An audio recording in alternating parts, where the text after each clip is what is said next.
और बड़ी कैसे हो आप? आई होप सब कुछ बढ़िया चल रहा होगा। हम आपके फ्लेम एम्बर का एपिसोड नंबर 200 लेके आ गए। अगर अभी तक आपने पिछले एपिसोड को नहीं देखा है तो स्ट्रांगली सजेस्ट कि पहले आप उसे देख लो, क्योंकि उसमें थे काफी क्रूशियल पार्ट्स और वो आपके इस एपिसोड को समझने में हेल्प करेंगे। हमें पिछले पार्ट में दिखाया गया था कि किस तरीके से ओविलियन मास्टर फेंटियन जियान की हेल्प से येनची को रेस्क्यू कर लेते हैं, लेकिन क्या ये रेस्क्यू सच में सक्सेसफुल रहा ये तो हमें आगे की स्टोरी बताएगी। लेकिन जब वो फेंशन पवेलियन लौट गए थे, पीछे रहेगा किंग ज़ोलिंग अपने फादर ज़ुआनशिंग को ऑब्जर्व कर लेता है और उसके पास पावर आ जाती है 1 स्टार 2 शियान की। तभी एंट्री होती है काइलिन की और फिर हम आगे काइलिन और किंग ज़ोलिंग के बीच की थोड़ी फाइट देखते हैं। हालांकि इसमें कुछ खास फाइट नहीं थी। एंड में जाके किंग ज़ोलिंग हेल्प लेता है उस ब्लड फील्ड से। ऑल्दो काइलिन के पास पावर थी दोनों को खत्म करने की, लेकिन क्योंकि जियान की बॉडी में भी ब्लड डीमन गोल्ड एनर्जी मौजूद है, इसके सोल्यूशन के लिए काइलिन किंग ज़ोलिंग को जिंदा छोड़ देती है। पहले ऐसा इसलिए था क्योंकि वो चाहती थी कि पहले जियान अपनी ब्लड डीमन गोल्ड एनर्जी की परेशानी को सॉल्व करे। चलो हम यहीं से करते हैं इस एपिसोड की शुरुआत। पहले अगर हम सबसे पहले बात कर रहे हैं ज़्वालिंग रॉयल पैलेस की, तो भले ही ज़्वालिंग सिटी का एक हिस्सा हो, तब भी इसके और सिटी के बीच में एक गहरा नाला बना हुआ था। बेसिकली पानी की बाउंड्री होती है और उस पानी में डेंजरस चीजें मौजूद होती है। बेसिकली इस चीज को क्रॉस करके कोई ज़्वालिंग रॉयल पैलेस में एंटर नहीं कर सकता था। रास्ता होता है बस मेन गेट से जाने का, जैसे गार्ड्स खोला करते थे। ज़्वालिंग रॉयल पैलेस की बाहरी दीवार पे मौजूद वो गार्ड्स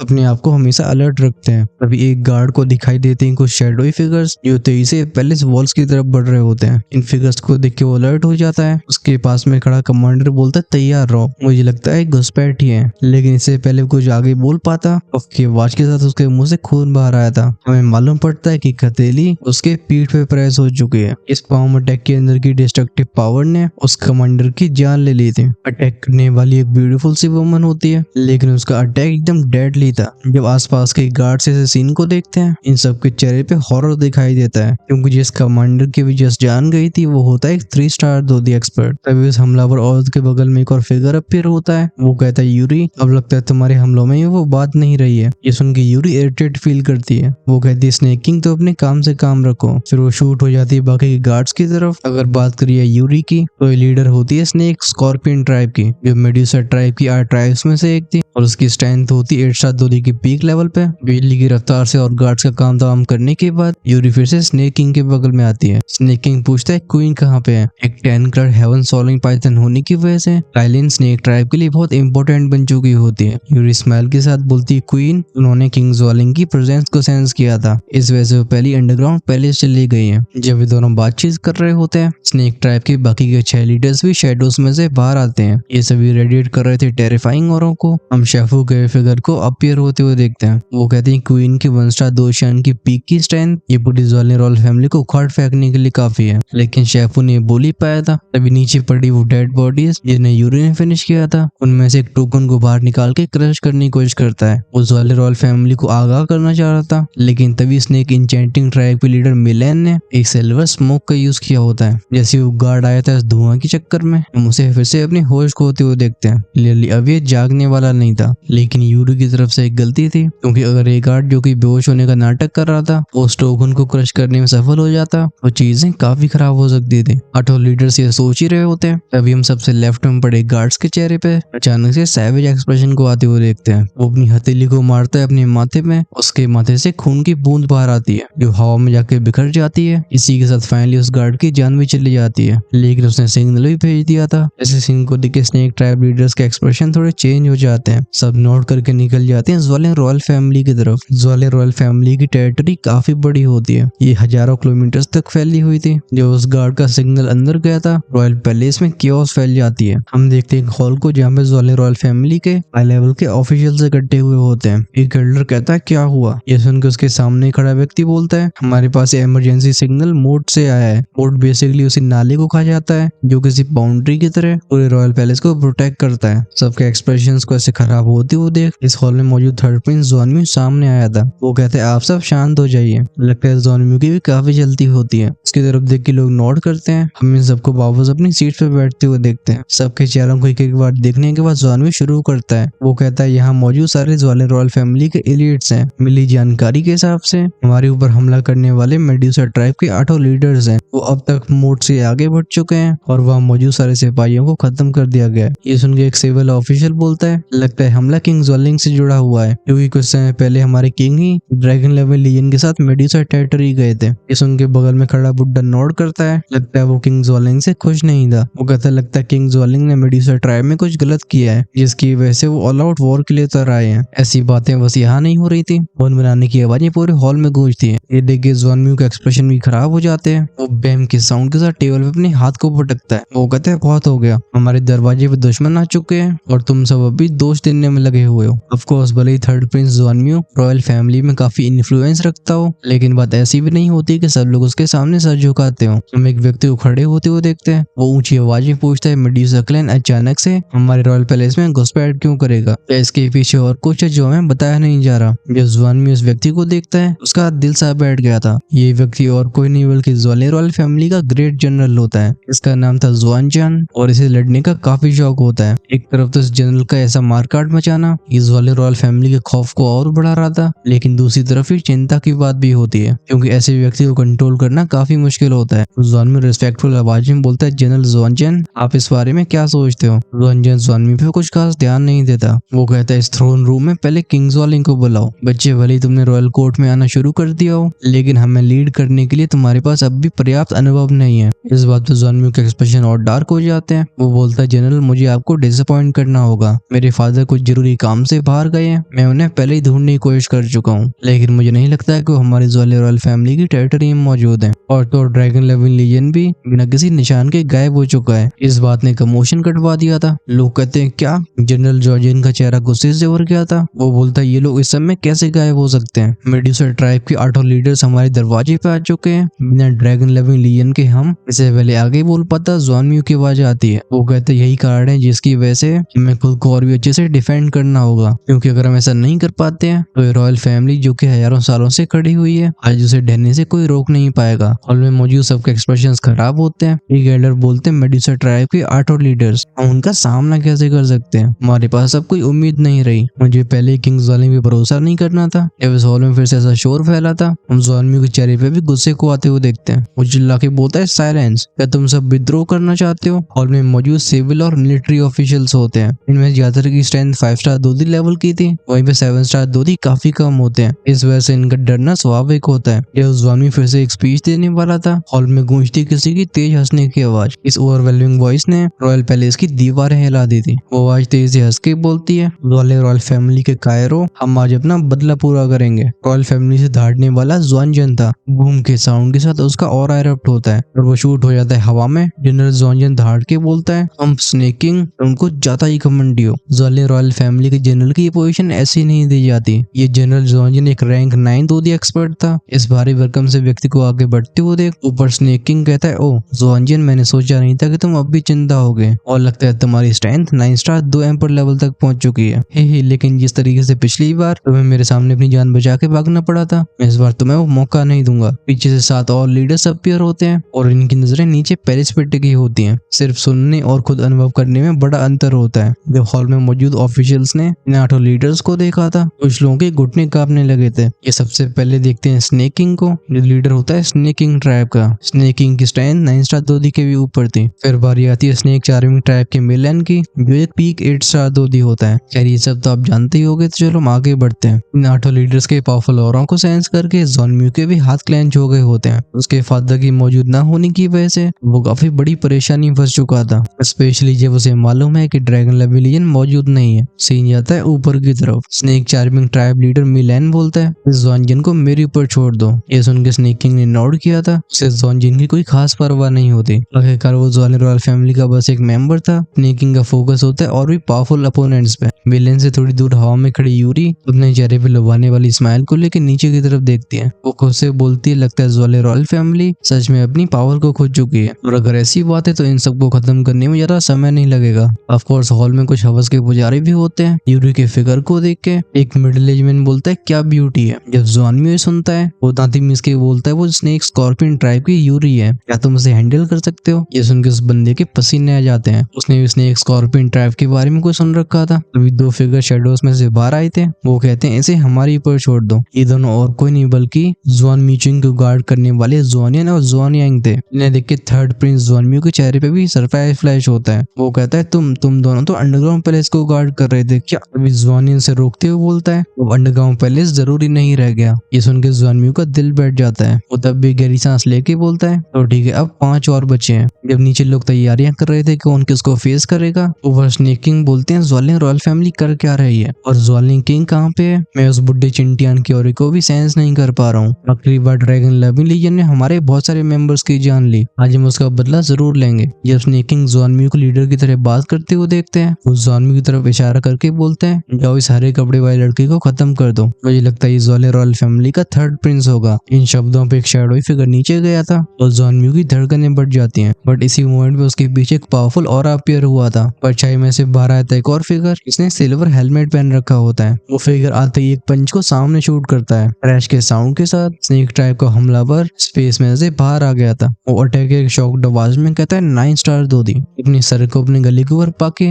ज़ुआनमियो रिलीफ फील करता है। वो सिल्वर हेलमेट वाले बंदे की तरफ बाव करके बोलता है कैप्टन यांग। अगर बात करिए कि कौन अपीयर हुआ था तो ये होता है वुल्फ ईगल लीजन का लीडर और इसकी स्ट्रेंथ होती 9 स्टार दो दी के 3rd रैंक पे। ऊपर स्नेक किंग ने देखा था इस फिगर को। वो एक डार्क एक्सप्रेशन के साथ बोलते हैं येंटियन आई लीव वापस आओ। ये सुन के वो हमला करने वाली फिगर थोड़ा हेस्टेट करती है, लेकिन क्योंकि उसकी स्ट्रेंथ 8 स्टार दो दी के पीक पे ही होती है, वो जानती थी कि सामने वाले व्यक्ति का वो सामना नहीं कर सकते। हम उसे फिर से वापस लौटते हुए देखते हैं। तब तक वो सिल्वर हेलमेट वाला येंटियन भी थर्ड प्रिंस ज़ुआनमियो के बगल में खड़ा हो चुका था। वो ऊपर की तरफ देख के बोलता है मेडुसा ट्राइब के 8 लीडर्स। तो लगता है इस बार वॉर शुरू होके रहेगा। लगता है स्नेक किंग और येंटियन के बीच में काफी पुरानी खींचातानी रही है। स्नेक किंग कहते हैं येंटियन तुम्हें अब शब्दों को बर्बाद करने की जरूरत नहीं है। तुम्हारा ज़्वालिंग किंग अपनी ड्रैगन लेवल लीजन के साथ हमारी मेडुसा ट्राइब के ऊपर पहले ही हमला कर चुका है। अगर तब हमारी क्वीन अवेकन नहीं हुई होती तो हम लगभग वाइप आउट हो चुके होते। लगता है येंटियन जो कि अपीयर हुआ था उसे भी फाइट का काफी शौक होता है। वो कहता है अगर ऐसी बात है तो आओ, मैं भी देखना चाहता हूँ कि स्नेक किंग तुमने कैसी प्रोग्रेस करी है। येंटियन के पैर हल्के से जमीन में टैप होते हैं और उसका फिगर सीधे हवा में चला जाता है। नीचे रह के ज़ुआनमियो कहता है 4 और। हम ज़्वालिंग रॉयल फैमिली के कुछ और एल्डर्स को बाहर आते हुए देखते हैं। ये झुंड होता है 7 से 8 स्टार दो दी का। इन्हें देख के ज़ुआनमियो नोट करके बोलता है बहुत अच्छे, चिंता मत करो, आपको बस इन्हें रोकने की जरूरत है। उसने एक ट्रैक पे 2 और लीडर्स को हैंडल करना रह गया था। जब ज़ुआनमियो समाधान के बारे में सोच रहा होता है, उसे सुनाई दी थी जानी पहचानी आवाज। वो आवाज कहती थर्ड ब्रदर अब बचे हुए दोनों को हमारे ऊपर छोड़ दो। हॉल में मौजूद एल्डर्स में से 2 लोग ऐसे होते हैं जिन्होंने अब तक अपने चेहरे को ढक रखा था, लेकिन जैसे अपनी हुड को उठाते हैं ज़ुआनशन के चेहरे पे शॉक अपीयर होता है। वो कहते हैं 4th ब्रदर डेप्यूटी कमांडर जोली। बोलने वाला होता है ज़्वालिंग रॉयल फैमिली का 4th प्रिंस ज़ुआनशन। ज़ुआनशन कहते हैं मैं अपने मास्टर के साथ ट्रेन कर रहा था। उन मूनलाइट फेरी की रियून्स को मैंने ब्रेक थ्रू की वजह से मिस कर दिया। जिस उनके ज़ुआनमियो का मुंह डब्बे की तरह खुला रह जाता है। वो कहता है तुम 9 स्टार दो दी लेवल पे पहुंच चुके हो। जवाब देने वाला वो जोली था जो होता है ज़ुआनशन का मास्टर। वो कहता है हाँ चलो ज़ुआनमियो इन दोनों को हम संभालेंगे। बिना हेजिटेशन के दोनों गुरु और चेले मेडुसा ट्राइब के 2 लीडर्स के सामने अपीयर होते हैं। रॉयल पैलेस के जस्ट ऊपर आसमान में जब इस तरीके से पावरफुल एक्सपर्ट्स अपीयर हुए थे, नीचे रॉयल फैमिली के मेंबर्स इन्हें नोटिस करने लगते हैं। खासकर जब स्नेक ट्राइब के एक्सपर्ट्स अपनी औरों को रिलीज करते हैं, इसने चारों तरफ हड़कंप मचा दिया होता है। ज़्वालिंग सिटी में रहने वाले लोगों के बीच में भी पैनिक फैल गया था। एक बंदा कहता है क्या हो रहा है,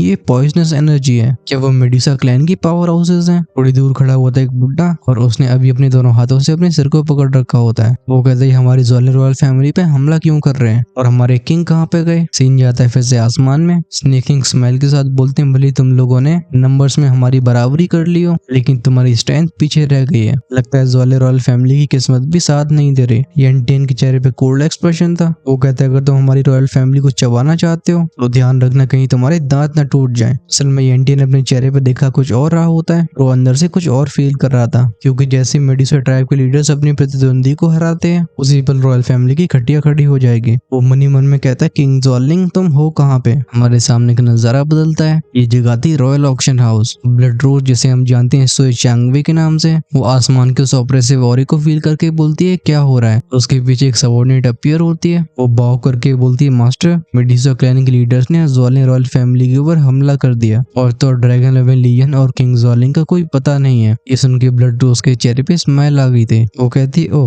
लगता है हमें काफी अच्छा शो देखने को मिलेगा। ठीक है तुम जो एवैक्यूएशन की तैयारी करो, मतलब यहाँ से निकलने की तैयारी करो, क्योंकि क्योंकि अब सेक्ट कंपटीशन भी पास आ चुका है। रॉयल फैमिली की क्योस में शामिल होना अच्छी बात नहीं है। वो सबऑर्डिनेट गायब होने से पहले मन ही मन में कहती है, लगता है लॉर्ड ब्लड रोज तीनों गोस्ट इमोर्टल का जॉन सेंटियन में आने का फायदा उठा के ब्लड रिवर कॉन्टिनेंट को अपने नियंत्रण में लेना चाहती है। लेकिन अगर मैं सही याद कर पा रही हूँ तो इस साल की सेक्ट कंपटीशन की जगह पे एक होली फ्लेम भी मौजूद है। ये सोचते हुए उसका फिगर गायब हुआ था। हम फिर से आसमान में लौटते हैं। सुनाई दे रही होती मफल्ड बूम बूम की साउंड्स और आसमान में वो घमासान युद्ध शुरू हो चुका होता है। बैंग की साउंड के साथ येंटियन का पंच स्नेकिंग के पंच में टकराया था। हालांकि ऐसा लगता है कि दोनों बराबरी पे हो, लेकिन स्नेकिंग की पॉइजनस एनर्जी येंटियन के कवच के अंदर जाने की कोशिश करती है। ये देखिए येंटियन पीछे चला गया था। वो गुर्रा के बोलता है डैम इट। दूसरी तरफ स्नेकिंग के चेहरे पे स्माइल होती है और रिफ्रेशिंग आवाजों के साथ स्नेकिंग का ऑरा जहरीला होता जाता है। ऐसा लगता है उनके ऑरे का जहर खुद ही हवा में घुलने की कोशिश कर रहा हो। फिर से आगे बढ़ गए थे।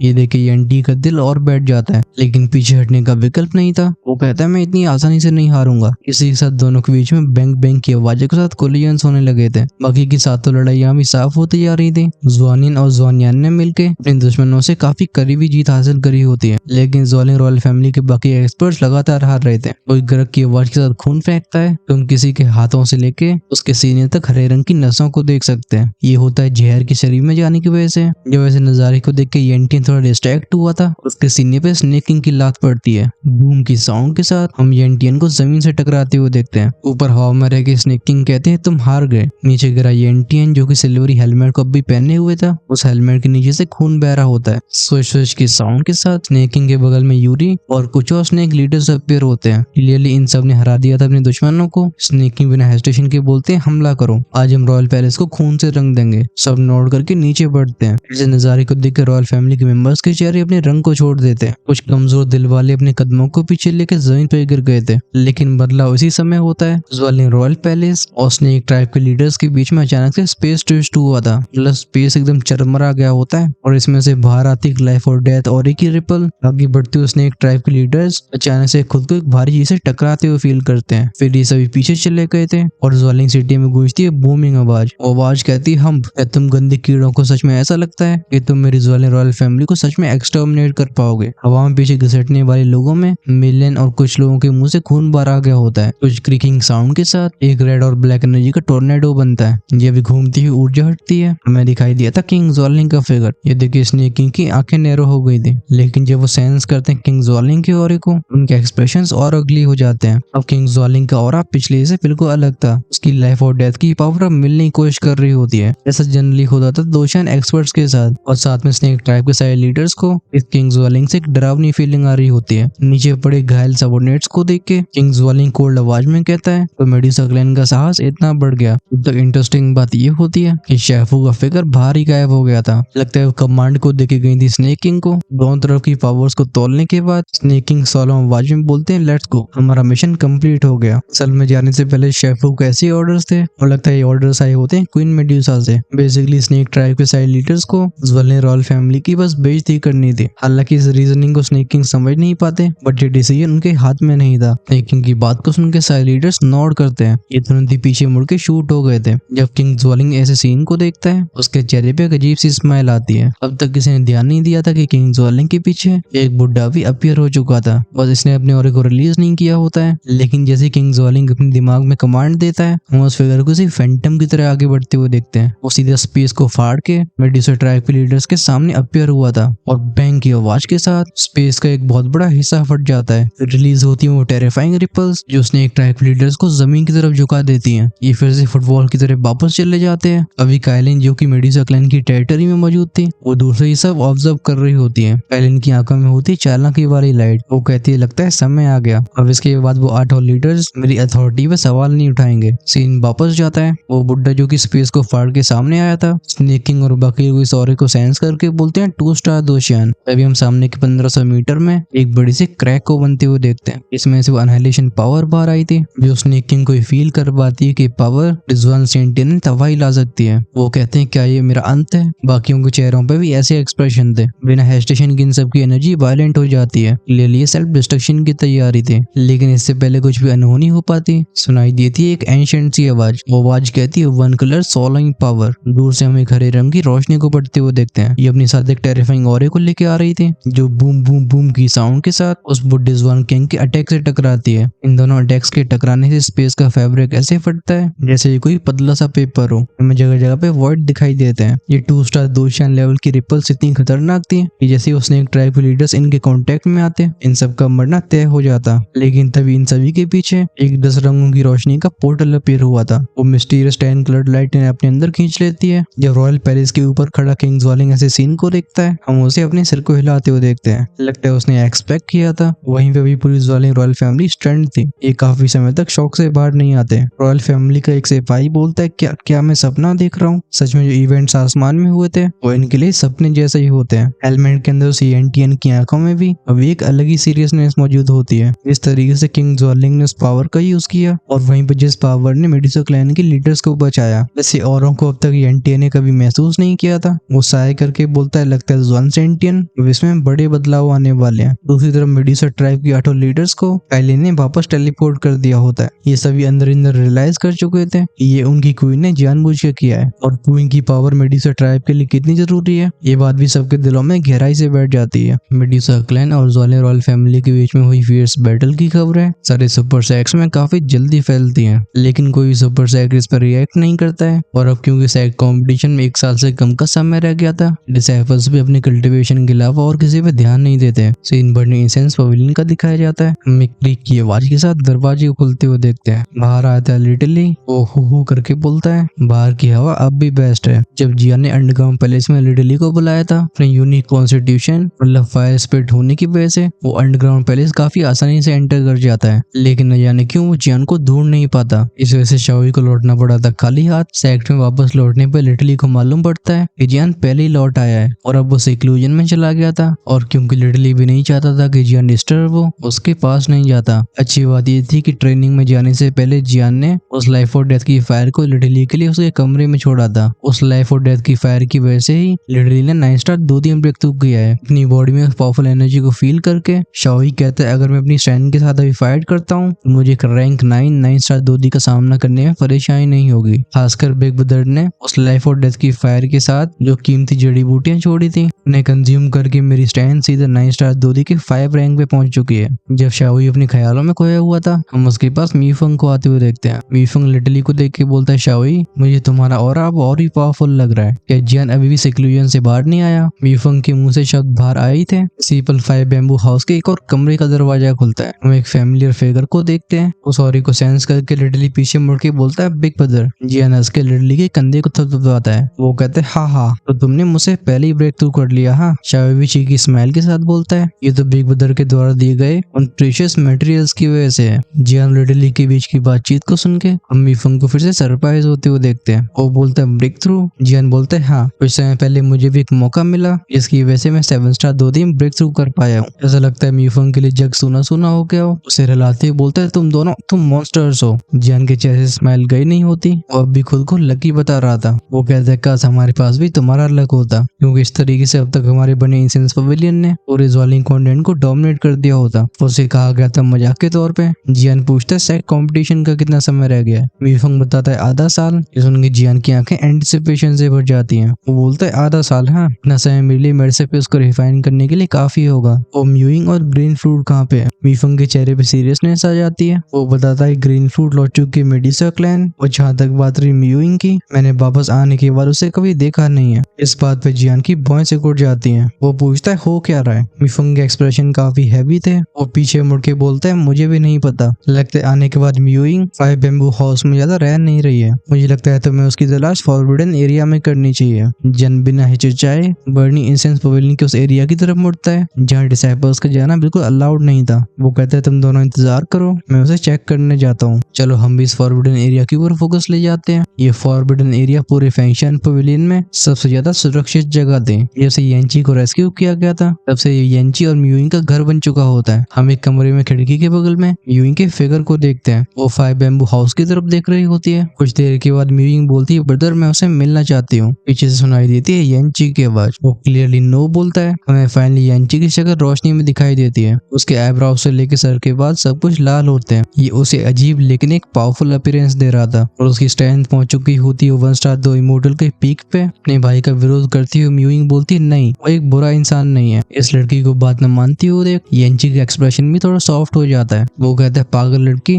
मैं तेरी भलाई के लिए ही कर रहा हूँ। बट म्यूइंग पीछे हटने के लिए तैयार नहीं थी। वो बोलती आपकी एब्सेंस में अगर वो नहीं होता तो मुझे डिवावर कर लिया जाता। ये सुन के एंजी को सोच के बोलता है मुझे इस लड़के का ऑरा काफी अजीब लगता है और क्योंकि उसके पास पहली होली फ्लेम है मैं तुम्हें इस रिस्क को लेने नहीं दे सकता। ये सुन के म्यूइंग पीछे मुड़ जाती है। वो अपने दोनों हाथों से एंजी की बाहों को पकड़ के बोलती है ब्रदर, मैंने इतने सालों से आपकी कोई बात नहीं टाली, क्या आप मेरा इतना भी नहीं मानोगे? जब एंजी इस लड़की की उन मासूम आंखों को देखता है वो अपने दिल को पिघलने से रोक नहीं पाता। वो साय करके बोलता है मैं तुम्हारा विरोध नहीं कर सकता हूँ लेकिन तुम जानती हो कि मैं तुम्हें बस प्रोटेक्ट कर रहा हूँ। जब एंजी के खिलाफ किसी तरीके अप्रोच काम नहीं करती म्यूइंग चिल्ला के बोलती है ब्रदर आई हेट यू, और वो आंसू बहाते हुए उस कमरे से बाहर चली गई थी। जब बैंग के साउंड के साथ दरवाजा बंद हो जाता है एंजी खिड़की से बाहर देखते हुए बोलता है लोगों की भावनाएं, प्यार, यही सबसे बड़ी दुख के कारण है। इतने सालों से ये मुझे दर्द पहुंचाते आए हैं। लिटिल सिस्टर, मैं तुम्हें बस खुश देखना चाहता हूँ, क्या मैं गलत कर रहा हूँ? ये कहते कहते एंजी की बॉडी ट्रेम्बल होती है। उसके कंधे पे अपीयर होता है एक लाल रंग का निशान जो हल्का सा ग्लो होकर शांत हो गया था। जब एंजी इस परेशानी की वजह से